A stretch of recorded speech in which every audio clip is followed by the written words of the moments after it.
The Greek derby, where every possession tells a story.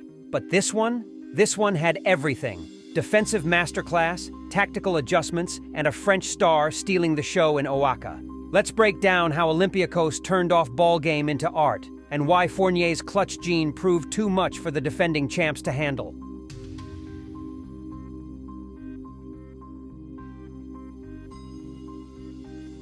Olympiacos set the defensive tone from the tip, unleashing ball pressure and denying passing lanes to disrupt Panathinaikos's league-leading offense. Here's a perfect example of Olympiacos's defensive execution. Ataman calls for two-side, looking to get Lorenzo Brown the ball through either a floppy or diamond action. But watch Vildoza, immediately denying Brown and disrupting the initial action. This forces Nunn to hit Lesord instead, and now Walkup joins the party, denying Nunn. When Brown finally gets the ball, he's forced into a pick and roll with Lesor against Fall's drop coverage. But look at Vildoza's textbook rear-view pursuit, taking away both the pull-up and floater options. The result? Brown forced into a contested shot with the clock winding down. Exactly what the defense wanted. Want the ultimate basketball experience? EuroLeague TV brings you over 700 games, including every EuroLeague matchup, exclusive content, and multi-view streaming, all on demand. The new season is heating up, and I've got something special for you. Use code BASKETHEAD15 to get 15% off your annual pass. Click the link in the description to unlock the full EuroLeague experience. Every subscription supports the channel. Don't just watch the game, experience it.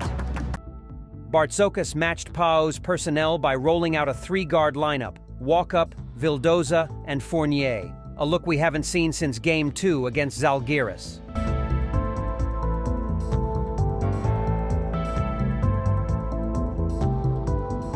Their active hands forced deflections, making it nearly impossible for the Greens' guards to initiate their sets. The defensive intensity was suffocating, every pass contested, every dribble pressured.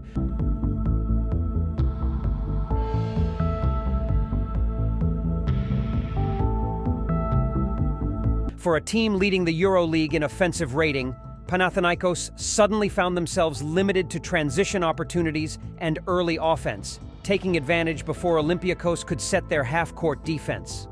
When forced to play against a set defense, it was Yurtseven who provided the answer, exploiting Milutinov's drop coverage in pick-and-roll situations.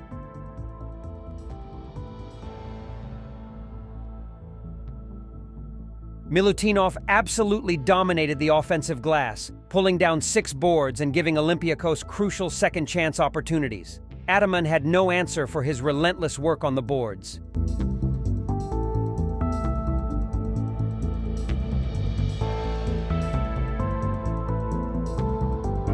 Mckissic continues his impressive season, proving to be a factor in yet another game. Despite a modest 8 points, his impact went beyond scoring, pulling down 6 rebounds and securing an eye-catching 35% of available defensive rebounds when on the floor. Add in 2 assists against 2 turnovers, and you see how he's affecting multiple facets of the game.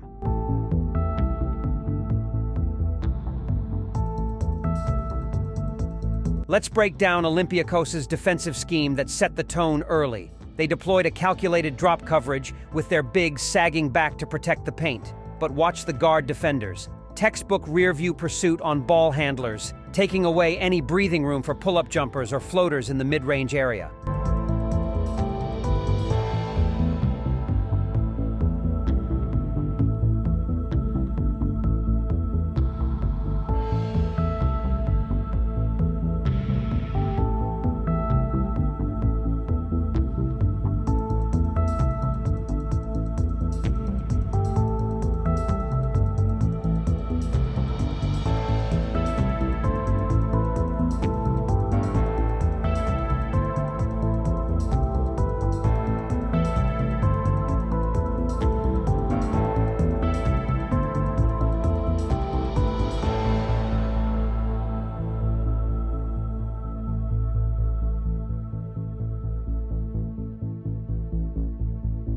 Ataman played the Metaglow at the 5 card, a move typically saved for late-game situations. Surprisingly early in this one, Bartzokas had a response, immediately shifting to a switch defense, neutralizing what's usually been a game-changing adjustment for Panathinaikos.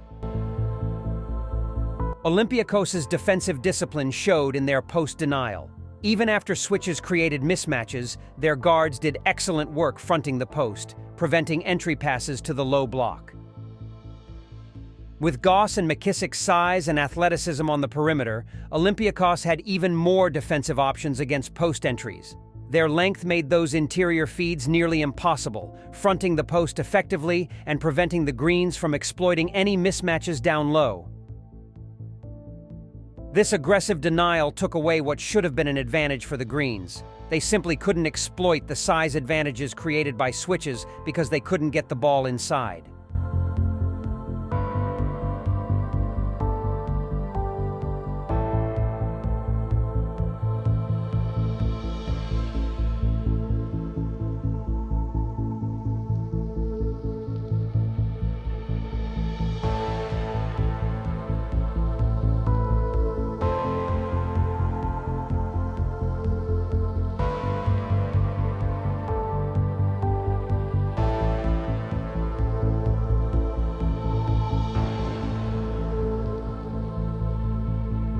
An intriguing pattern emerged from Olympiacos' aggressive post-denial.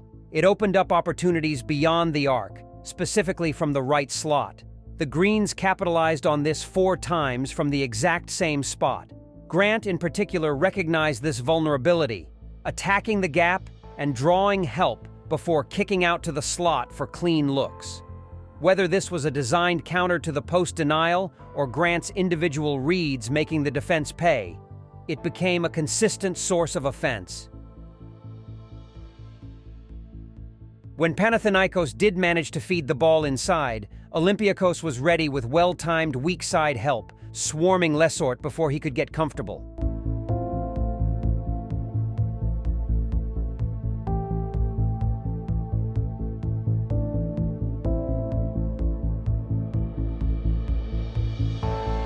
Olympiacos' off-ball movement remains a hallmark of Bartzokas' motion offense, and this season it's reached new heights with Vezenkov and Fournier in the mix. Their constant cutting and reading of defensive positioning creates a nightmare for opponents trying to stay connected. This matchup looked particularly favorable given Panathinaikos' documented struggles defending off-ball action. Bartzokas' system, already lethal in these situations, found the perfect opponent to exploit. Watch Fournier. The moment he sees Osman trying to deny him with that top lock, he immediately punishes the aggressive defense with a perfectly timed backdoor cut. Here's another example of that lethal horn set. I broke down in my last video. Check the link in the top right corner. Same setup, same deadly result. Grant tries to deny Fournier up top, and bang, instant backdoor cut. This is becoming a signature read for Olympiacos. If you try to top lock, they'll make you pay with the backdoor. If you play it straight, they've got other options out of this set. Pick your poison. Check out this well-executed wide pin-down action. Fournier uses the threat of his shooting to draw defensive attention coming off the screen, but instead of curling for the shot, he perfectly times the pass to a slipping Milutinov. The defense is caught having to respect both Fournier's shooting and Milutinov's role. Another example of Olympiacos' off-ball chemistry creating easy looks.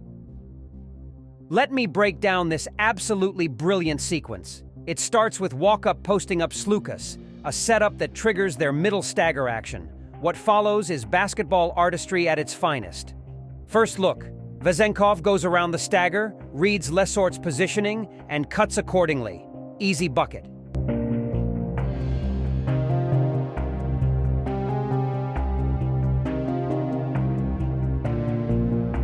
Second time, Vezenkov splits the stagger with a twirl cut straight to the rim. Lesort stays home, no help comes, another clean finish.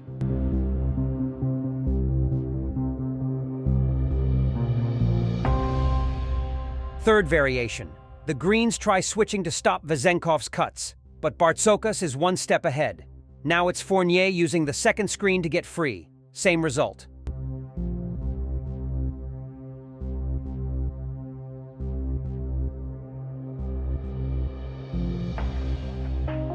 Fourth execution, Vezenkov denies the stagger completely, causing defensive chaos, yet another easy basket.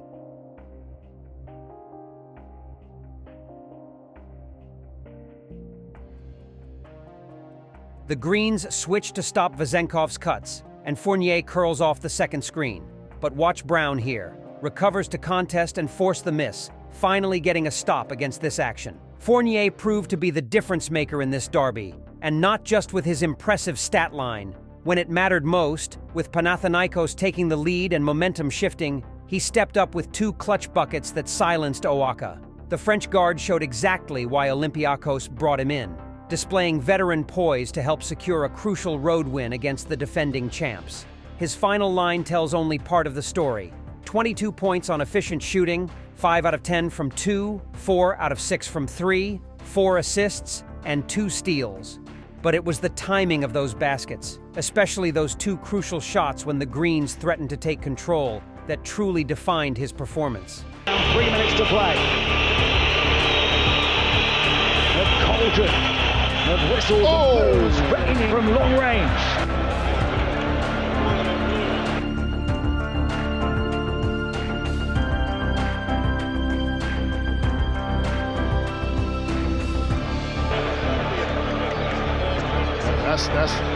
That's a big shot, Tim.